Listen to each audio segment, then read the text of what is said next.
Assalamualaikum warahmatullahi wabarakatuh. Selamat berjumpa kembali di pembelajaran Sirah Nabawiyah, melanjutkan materi di pembelajaran yang lalu. Selamat menyimak.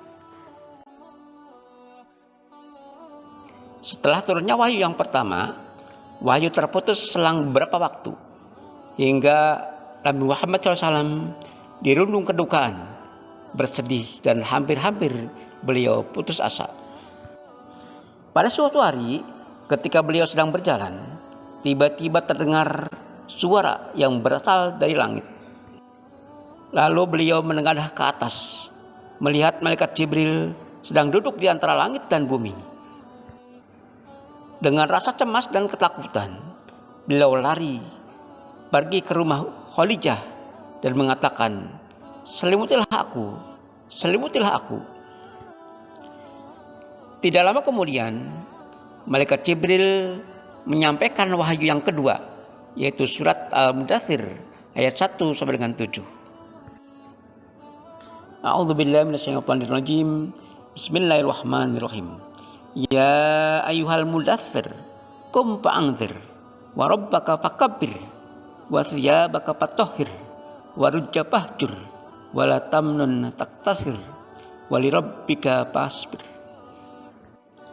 Yang artinya, wahai orang-orang yang berkemul atau berselimut, bangunlah, lalu berilah peringatan, dan Tuhanmu agungkanlah, dan pakaianmu bersihkanlah, dan perbuatan dosa tinggalkanlah, dan janganlah kamu memberi dengan maksud memperoleh balasan yang lebih banyak, dan untuk memenuhi perintah Tuhanmu bersabarlah.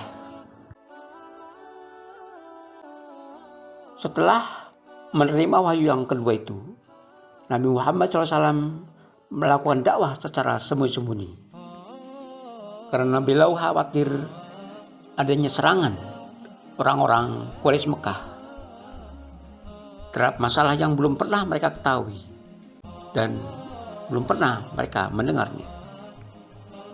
Dakwah yang pertama beliau lakukan, beliau mengajak kepada keluarga dan sahabat-sahabat terdekatnya. Beliau mengajak mereka untuk menyembah hanya kepada Allah Subhanahu wa taala, melakukan kasih sayang kepada sesama manusia, bersatu dan meninggalkan peperangan. Dalam melakukan dakwah secara sembunyi-sembunyi itu, Rasulullah Muhammad SAW melakukannya lebih kurang selama 3 tahun.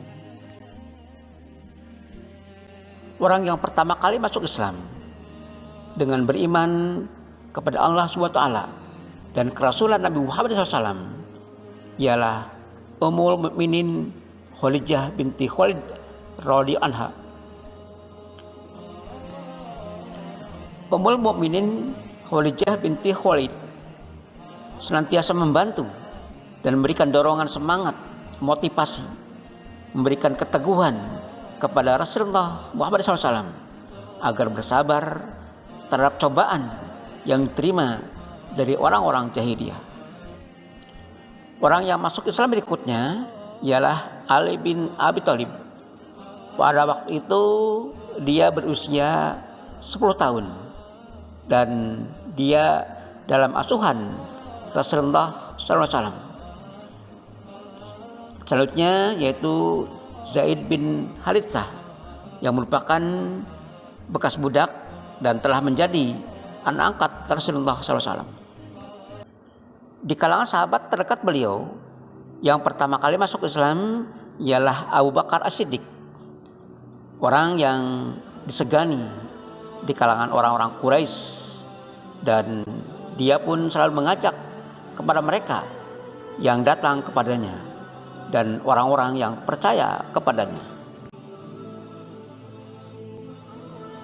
Para pemuka Quraisy yang masuk Islam yang merupakan hasil dakwahnya Abu Bakar Siddiq, yaitu Utsman bin Affan, Zubair bin Awam, Abdurrahman bin Auf, Sa'ad bin Abu Waqqas, Talhah bin Ubaidillah. Mereka itu kemudian datang kepada Rasulullah SAW dan menyatakan keislamannya. Para pemuka Quraisy yang lain yang masuk Islam ialah Abu Ubaidah bin Zarrah, Arqam bin Abul Arqam, Utsman bin Mat'un, Ubaidah bin Harith bin Muthalib, Sa'id bin Zaid beserta istrinya, Khobab bin Adz, Abdullah bin Mas'ud, Ammar bin Yasir, Suhaib, dan lain-lain. Kemudian seorang budak yang pertama masuk Islam ialah Bilal bin Rabah al-Habasyi. Kemudian dia dimerdekakan oleh Abu Bakar As-Siddiq. Orang-orang yang terdahulu masuk Islam kurang lebih ada 40. Mereka dikenal dengan sebutan As-Sabiqunal Awwalun, yang artinya yang terdahulu dan pertama-tama masuk Islam. Dengan bergelombangnya orang-orang Mekah masuk Islam, sehingga nama Islam menjadi buah bibir di kalangan mereka di kota Mekah.